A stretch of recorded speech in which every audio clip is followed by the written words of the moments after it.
The ballroom shimmered with crystal chandeliers and polished silverware. My parents had spent months preparing for their 30th wedding anniversary celebration, inviting relatives, business associates, and old family friends. Nearly 100 guests filled the hall, laughing and chatting while waiters moved between tables carrying expensive meals. I sat quietly at table 11, exactly where my parents had placed me, far from the main stage and far from the important guests. Throughout the evening, my father repeated the same story to anyone willing to listen. "This is our oldest child," he would say while pointing toward me. Unfortunately, not everyone in the family turns out successful. The guests usually laughed awkwardly. My mother made it worse. "Our younger daughter became a lawyer. Our son owns 3 companies. But this one," she would shake her head dramatically, always disappointing us. Each comment landed like a stone. For years, I had endured their comparisons. I wasn't wealthy. I didn't drive a luxury car. I worked as a teacher at a public school, helping children from struggling families. To my parents, that made me a failure. The humiliation continued through dinner. At one point, an aunt asked what I had accomplished lately. Before I could answer, my father spoke first. "Nothing worth mentioning." Several guests chuckled. I stared at my plate and counted the minutes until the evening would end. Then something unexpected happened. An elderly man entered the ballroom. He wasn't on the guest list I recognized. He wore a simple navy suit and walked with a cane. Despite his age, he carried himself with quiet confidence. The event manager hurried over and escorted him directly to table 11. He sat across from me and smiled. "Mind if I join you?" "Of course not," I replied. For a while, he simply listened. He heard my parents mock me from across the room. He heard relatives repeat their jokes. He watched the entire performance. Eventually, the master of ceremonies invited guests to share memories about the couple. One by one, people stepped forward. Then the elderly stranger slowly rose from his chair. The room fell silent. "Good evening," he said into the microphone. "I realize most of you don't know me." Everyone exchanged confused looks. "My name is Richard Lawson." The reaction was immediate. Several business owners gasped.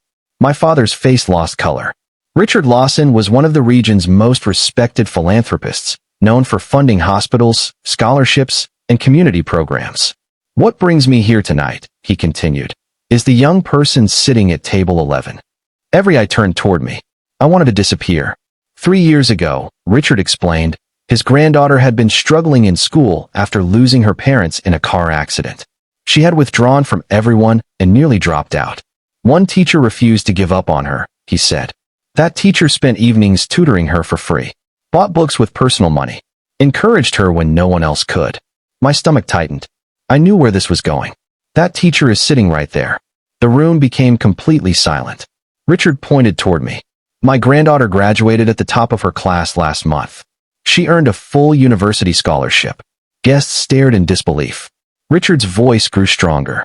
For years, I've watched this person change lives without asking for recognition. He paused. Tonight, I listened as family members called this teacher a disappointment. The silence became uncomfortable. I've met CEOs, politicians, and millionaires. But very few people dedicate their lives to helping children who have nothing. He looked directly at my parents. If this is your disappointment, I would hate to see your definition of success. Several guests lowered their eyes. Others nodded quietly. My parents seemed frozen. Richard wasn't finished. Success isn't measured by luxury cars, expensive houses, or business titles. It's measured by the lives you improve. He returned the microphone. The room erupted into applause. Not polite applause. Real applause. People stood. Some wiped tears from their eyes. For the first time in my life, I wasn't the family joke. I wasn't the disappointment. I was simply someone who had spent years doing meaningful work. As guests approached to congratulate me, my parents remained speechless. Nothing dramatic happened afterward. There were no grand apologies. But something had changed. The story my parents had told about me for years had finally met the truth. And the truth came from a stranger at table 11. The funny thing was that Richard's words didn't make me feel important because everyone suddenly respected me. They mattered because they reminded me of something I had forgotten. I never needed my parents' definition of success. The children whose lives I helped had already given me a better one.